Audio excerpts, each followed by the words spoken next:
Praise the Lord, hallelujah. जय मसीह की।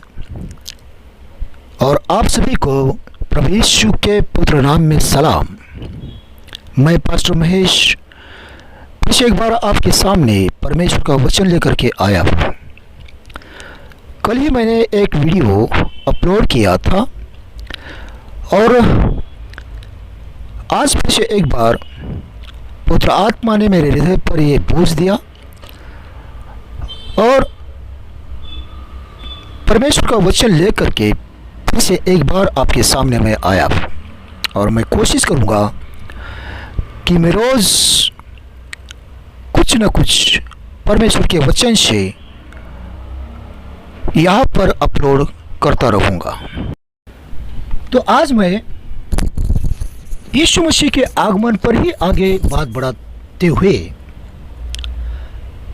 थिस्सलुनीके की दूसरी पत्री और उसका दूसरा अध्याय तथा उसके 1 से लेकर के 10 तक इन वचनों पर मनन करूंगा और अगले कुछ दिनों तक इन वचनों पर बात करने की कोशिश करूंगा।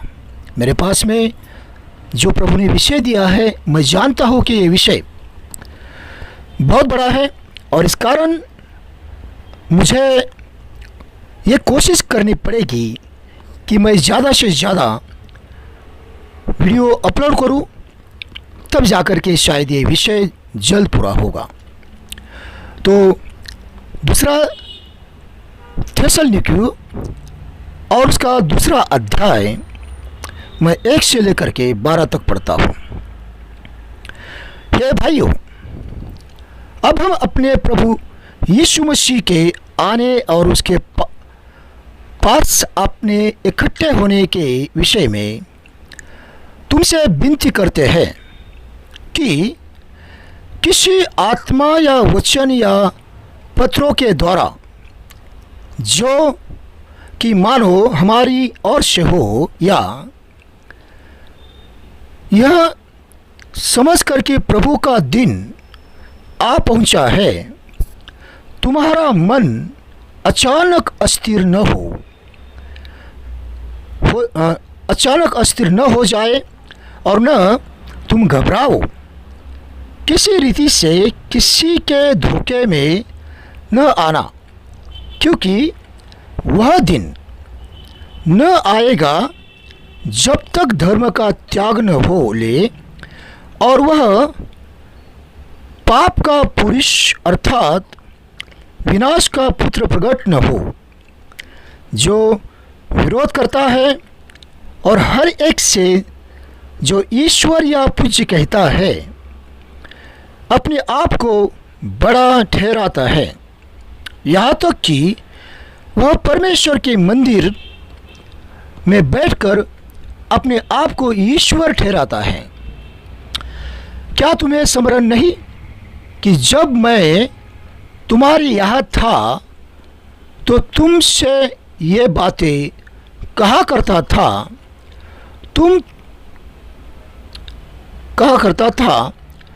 तुम उस वस्तु को जानते हो जो उसे अभी रोके रहा है कि वह अपने ही समय में प्रकट हो, क्योंकि अधर्म का भेद अब भी कार्य करता है जाता है, पर अभी तक रोकने वाला है और जब तक वह दूर न हो जाए वह रोके रहेगा। तब यह अधर्मी प्रकट होगा जिसे प्रभु यीशु अपने मुंह की फूंक से मार डालेगा और अपने आगमन के तेज से भस्म करेगा। उस समय उस अधर्मी का आना शैतान के कार्य के अनुसार सब प्रकार की झूठी सामर्थ्य, चिन्ह और अद्भुत काम के साथ और नाश होने वालों के लिए अधर्म के सब प्रकार के धोखे के साथ होगा, क्योंकि उन्होंने सत्य से प्रेम नहीं किया जिससे उनका उद्धार होता। इसी कारण परमेश्वर उनमें एक भटका देने वाली सामर्थ को भेजेगा कि वे झूठ की प्रतीति करें, ताकि जितने लोग सत्य की प्रतीति नहीं करते वरन अधर्म से प्रसन्न होते हैं वे सब दंड पाए। तो भाई और बहनों, यहाँ पर मैंने थिस्सलुनीकी दूसरी पत्री उसका दूसरा अध्याय और उसका 1 से लेकर के 12 तक पढ़ा है। और जैसे मैंने कहा कि आने वाले कुछ दिनों तक मैं इन्हीं वचनों पर मनन करूंगा। हालांकि मैं यीशु मसीह के आगमन के विषय में ही बात करूंगा। यहां पर पौलुस थिस्सलुनीकी के लोगों को एक बात के विषय में चेताना चाहता है कि वे किसी के भी बहकावे में आकर के घबरा न जाए, डर न जाए। डरना नहीं है, यीशु मसीह का आना तय है, इसमें कोई शक नहीं। पहला थिस्सलुनी अगर हम पढ़ते हैं तो 4 के 15 से लेकर के 18 तक पौलुस ने बिल्कुल स्पष्ट कहा है कि यीशु मसीह का आना बिल्कुल तय है, जल्द है, निकट है। और जैसा कि थिस्सलुनी पहला उसका 1 का 10 और 5 का 9 और 10 इसमें भी लिखा है कि जो लोग परमेश्वर पर विश्वास नहीं करते, कहीं वचनों का तात्पर्य मैं यहाँ पर बता रहा हूँ, प्रभु के वचनों पर उसके आगमन पर विश्वास नहीं करते। जैसे मैंने कल के वीडियो में इस बात की ओर गौर किया था कि परमेश्वर का भय नहीं रखने वाले लोग, परमेश्वर को ठट्टों में उड़ाने वाले लोग और परमेश्वर के दासों को, परमेश्वर के वचन को मजाक में लेने वाले लोग, ऐसे लोगों का नाश होने के लिए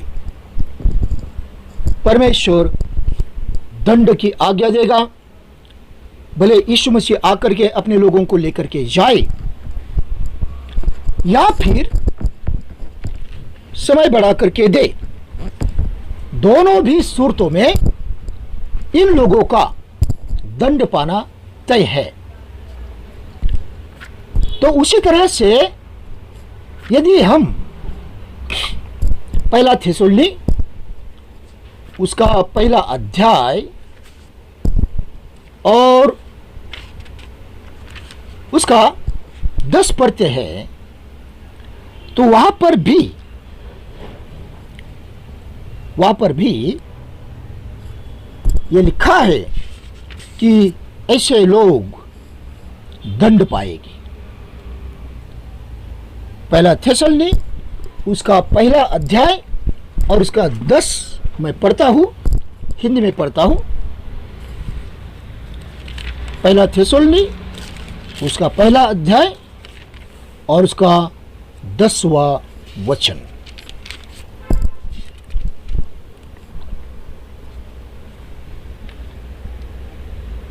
और उसके पुत्र के स्वर्ग पर से आने की बाट जोते रहो, जिसे उसने मरे हुओं में से जिलाया, अर्थात यीशु जो हमें आने वाले प्रकोप से बचाता है, आने वाले प्रकोप से बचाता है। अर्थात बहुत बड़ा प्रकोप इस संसार पर उन लोगों पर आने वाला है जो लोग परमेश्वर के वचन को, परमेश्वर की चितौनियों को, परमेश्वर के दासों को और परमेश्वर को हल्के में लेते हैं, हल्के में लेते हैं, उन लोगों के लिए प्रकोप आने वाला है।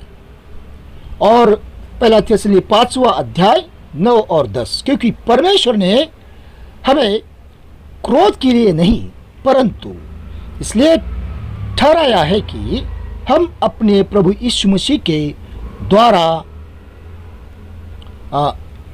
प्रभु यीशु मसीह के उद्धार प्राप्त करें, प्रभु यीशु मसीह के द्वारा उद्धार प्राप्त करें। तो हमें परमेश्वर ने क्रोध के लिए नहीं ठहराया। किनको? जो परमेश्वर पर प्रेम करते हैं, परमेश्वर का आदर करते हैं, परमेश्वर के वचन पर प्रेम करते हैं, परमेश्वर के वचन का आदर करते हैं, परमेश्वर के दासों का आदर करते हैं, परमेश्वर की चितौनियों पर ध्यान देते हैं और परमेश्वर का सुसमाचार सुनाने के लिए हमेशा तैयार रहते हैं। उन्हें परमेश्वर के क्रोध के लिए परमेश्वर ने नहीं ठहराया। अब मैं 10 पढ़ता हूं। वह हमारे लिए इस कारण मरा कि हम चाहे जागते हो चाहे सोते हो सब मिलकर उसी के साथ जिए। तो हमें इसलिए ठहराया है कि हम चाहे सोते हो मतलब जो मर चुके हैं, या फिर हम जीवित है और यीशु के आने तक जीवित रहेंगे। वे लोग जो मैंने अभी ऊपर कहा है, वे लोग परमेश्वर के आशीष के लिए उठाए जाने के लिए ठहराए हैं। लेकिन ऐसे लोग काफी है जो परमेश्वर के प्रकोप के लिए जिनको पहले से ही नियुक्त किया है। तो पहले थिस्सलुनीकि में पौलुस हमें निश्चित करता है कि हम उठाए जाएंगे, यीशु मसीह का आना निकट है। लेकिन दूसरे थिस्सलुनीकियों में वो हमें सावधान करता है ऐसे लोगों से जो झूठे भविष्यवक्ता है, जो कहते हैं कि परमेश्वर का दिन तो आ चुका है, यीशु मसीह आकर के चला गया और अब ये जो सताव चल रहा है ये हमें दिखाता है कि हम अब अंतिम दिनों में जीवन बिता रहे हैं और अभी अंत हो चुका है, अंत हो चुका है, रैप्चर हो चुका है, पुनरुत्थान हो चुका है और अभी सब कुछ समाप्त होने वाला है। ऐसे जो झूठी भविष्यवाणी करते हैं, मैंने कुछ साल पहले एक किताब पढ़ी थी जिसमें लिखा था कि 1914 में यीशु मसीह आकर के चला गया। तब मैं विश्वास में बिल्कुल नया था तो मैं थोड़ा सा गड़बड़ में पड़ गया था, लेकिन बाद में मैंने खुद ही स्टडी कर करके प्रार्थना करके अपने इस भटकाने वाले उन सारी बातों से अपने आप को बाहर निकाला। पवित्र आत्मा ने मुझे सहायता की कि मैं उससे बाहर निकलूं। तो हो सकता है कि आज भी काफी ऐसे लोग होंगे जिसमें मुझे अब 1 साल पहले 1-1.5 साल पहले एक जन ने कहा कि अभी नवंबर महीने में यीशु मसीह आने वाला है, दिसंबर के पहले यीशु मसीह आने वाला है। साइंटिस्ट लोगों ने कहा है कि बड़ा सा तारा पृथ्वी की ओर आ रहा है। मैंने अपने इसमें संदेश में इसके पहले कहा है उस तारे के विषय में।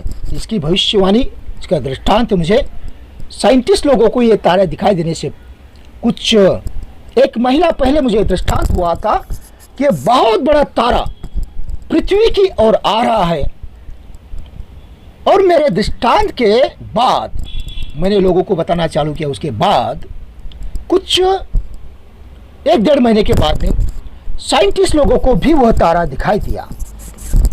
वो तारे के विषय में बताते हुए मुझे एक भाई कह रहा था कि अब यीशु मसीह का आना बिल्कुल निकट है, नवंबर महीने में यीशु मसीह आएगा। और इस तरह की भविष्यवाणी इस तरह की भविष्यवाणी, इस तरह के झूठे बातों पर विश्वास रख के प्रचार करने वाले लोगों से ऐसे लोगों से सावधान रहने के विषय में बताते हुए यहाँ पर पौलुस कहता है कि चाहे हमारे ओर से कोई पत्र आया हो या कोई भविष्यवक्ता आकर के आपसे कहे कि अब यीशु मसीह आकर के चला गया है, तो घबरा मत जाना, क्योंकि यीशु मसीह के आकर के जाने से पहले कुछ बातों का होना तय है। और उन्हीं बातों को बताते हुए उसने यहाँ पर बहुत सी बातें स्पष्ट की है, जिनके विषय में आने वाले दिनों में हम बात करने वाले हैं। यहाँ पर यह वीडियो मैं समाप्त करता हूँ और मेरे लिए प्रार्थना कीजिए कि मैं रोज़ ऐसे ही वीडियो अपलोड कर सकूँ। प्रभु आपको आशीष दे। जय मसीह की।